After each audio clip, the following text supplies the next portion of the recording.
Hello, my wonderful friends. Welcome back to r/ProRevenge, where you'll hear stories about people getting their just desserts.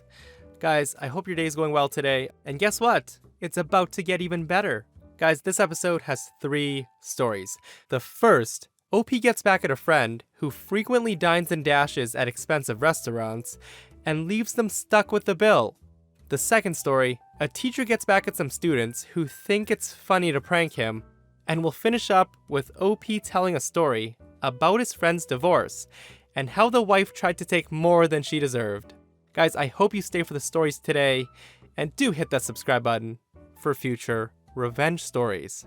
Let's dive in.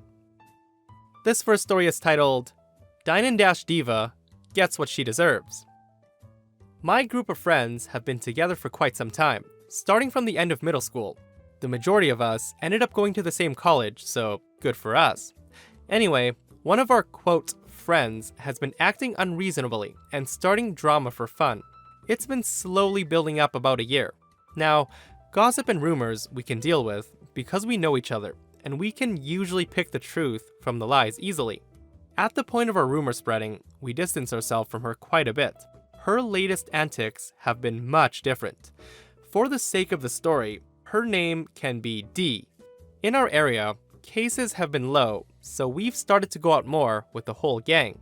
Extra precautions aside, things look to be normal. We eat at a semi-formal restaurant, as it's our custom. Things seem fine until the bill comes, and it's time for each of us to settle up. D starts to get shifty and starts tapping at her phone. She stands up quickly and says that she needs to go. It's an emergency. She speed walks out of the dining room and out of sight. We try to text and call after, but no answer, and we end up absorbing her part of the bill. A one-time favor for a friend in need, right? The second part of our routine is to go to the host's house, where we drink, watch movies, and have a good time. Kelly was going to be the host this time. We're not much for gossip, but Dee's odd behavior mixed with her previous antics got us on the topic. All 6 of us shared some stories, and it looks like every one of us has had some personal run-in with our friend. The second time we all go out to dinner, everything seems well. Dee ordered a bunch of mixed drinks and seemed thoroughly tipsy.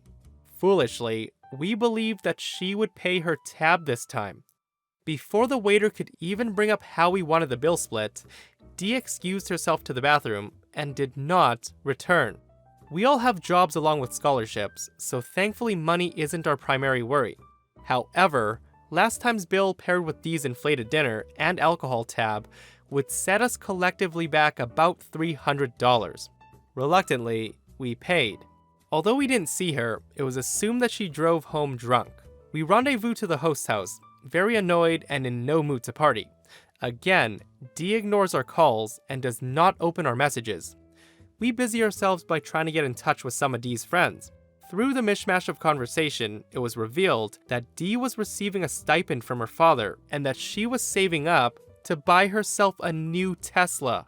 Not only did she have a job, but she was getting free money from her dad. There was no reason for her not to pay her bills after she ate. I guess she thought this way, she could get her Tesla faster. We had collectively been fed up with her. Since all of us felt burned, we decided to plan some revenge.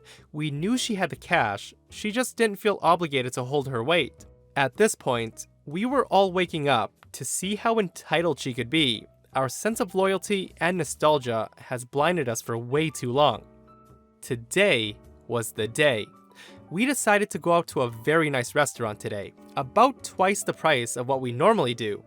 Dee looked so excited, bless her. We all ate, drank, and had a great time. Dee had ordered so many drinks and was drunk again. We were careful not to wait too long or else Dee would dash. So just as dessert was over and the prospect of after-dinner coffee was being thrown around, we all declared that we had a surprise for Dee. Next month is her birthday, so we thought it would be reasonable enough time to use it as an excuse for her to close her eyes. Dee did what she was told and was instructed not to open her eyes until we said so, because the gift takes a minute to set up. As soon as she closed her eyes, we all got up, quietly filed out of the restaurant, and left her there with her eyes closed.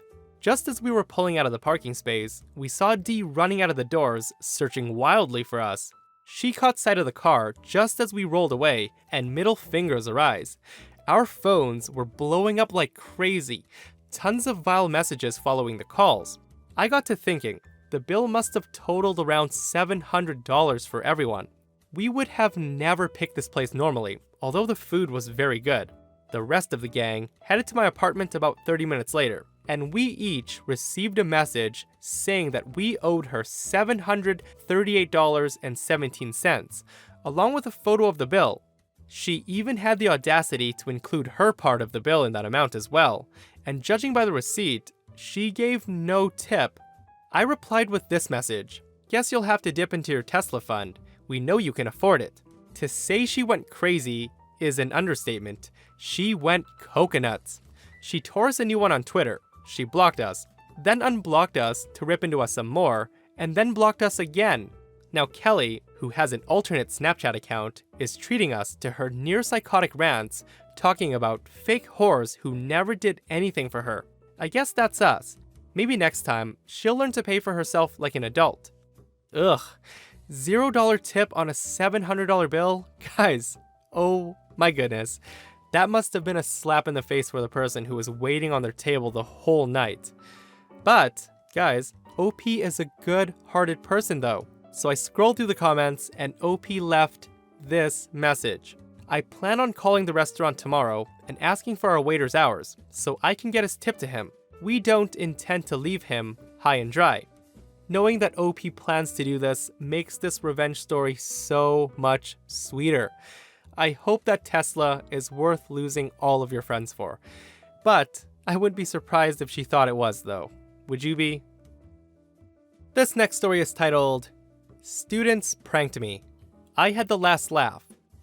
I spent 10 years teaching high school humanities at a small private school. For my first 2 years, I didn't have a classroom, just a small office. I would bring whatever I needed for each class on a cart and go from room to room. This was incredibly inconvenient, and not being the most organized of teachers to begin with, it made things difficult to keep track of. There were a group of 11th grade boys who decided to make things a little more difficult for me. They were good kids. We got along well. I coached several of them on the school soccer team, but they decided that since my office would often be empty, it was a great place to prank. It was never anything too serious. Things falling over when I opened the door, or things disappearing for a day, and then turning up in a different place the next day. Nothing was ever damaged, and I could never prove who it was, even though I knew. My school had mandatory final exams in each academic course. I didn't think they were necessary, so I would generally make them pretty easy with a lot of preparation. I would give out study sheets and play review games for a couple of weeks before the test, and there was no reason the students wouldn't do well on them. A few nights before the offending boys had their exam, I had a brainwave. I created a second exam. Gone were the multiple choice questions and the obvious things from the review sheets. In their place came detailed questions about concepts that were briefly mentioned in class. Essay question after essay question, ambiguous questions with no clear answers, definitions of words that there was no way they knew. It took a couple of hours, but I laughed the whole time. When the test came, I had the special exams at the bottom of the pile and handed them out to each of the 4 or 5 boys. I told my vice principal what was happening, and he insisted on being present. I started the timer and watched as the boys flipped over their papers. It was all I could do to keep a straight face. Their eyes went wide, their heads were shaking, panic was settling in, especially as they saw their classmates flying through the exams. One of the boys raised their hand, and I said, "Sorry, no questions during the final. You should be prepared based on your study sheets." I let them go for about 10 minutes of terror before I gathered the fake test and gave them the real ones. They all passed with flying colors and never pranked my office again. It was glorious. This was a pretty wholesome revenge. It's always fun when students have a great relationship with their teachers and do little harmless things like this. I used to have an amazing physics teacher who would laugh at the pranks we pulled on him, and he pulled some pretty good pranks on us himself. He was a stellar guy. This last story is titled, "Wife Tries to Force Husband's Family to Sell Their Grandfather's Cabin to Buy Her Out in Divorce." The brother of a good friend of mine went through a divorce last year. the divorce was fairly messy. His soon-to-be ex-wife was trying to get as much as she could. My friend and his siblings all jointly inherited their grandfather's cabin a few months earlier. It's situated on a private island in Canada that's been owned by the family for 4 generations. It's about 5,000 square feet and easily worth over $3 million. And their grandfather had several unexpected private offers over that value, all refused with no interest in selling. The family was notified by her lawyer that she was requesting payment to buy her out of her 1/6 ownership. Each sibling owned 1/3, and she was trying to claim half of her husband's share. They tried to discuss a few alternatives, such as giving her the right to usage, but no ownership.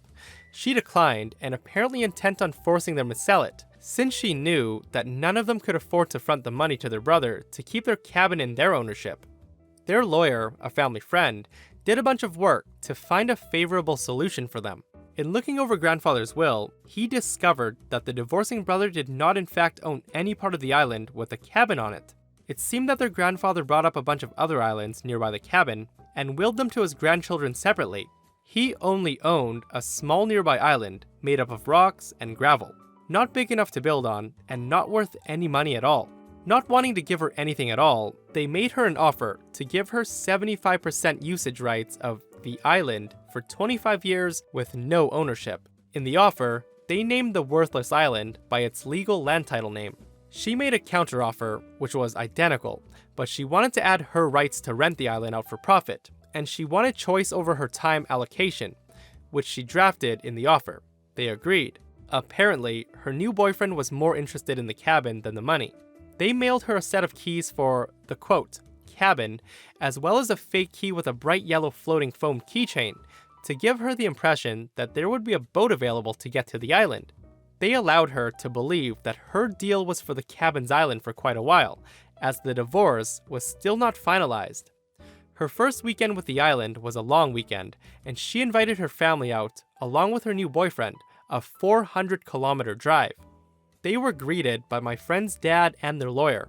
The whole thing was planned by their lawyer, who I'm fairly good friends with as well. He tells me that her family was stranded on the island for hours, as they hired a barge to ferry them over, and they waited until the barge left before going over the details of what she agreed to.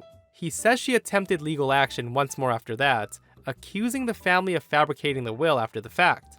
Apparently, her lawyer dropped the case before it even started. So basically, OP's friend got screwed. He didn't even get partial ownership of the cabin, he got a worthless island with rocks. Could the grandfather have foreseen the future, that divorce was coming, and purposely did that? Guys, we'll never know. And that brings us to another end of r/ProRevenge. Guys, if you missed the last episode, a sleazy landlord messes with the lawyer's son, and he loses everything. If you haven't seen it, check it out, and I'll see you guys in the next one.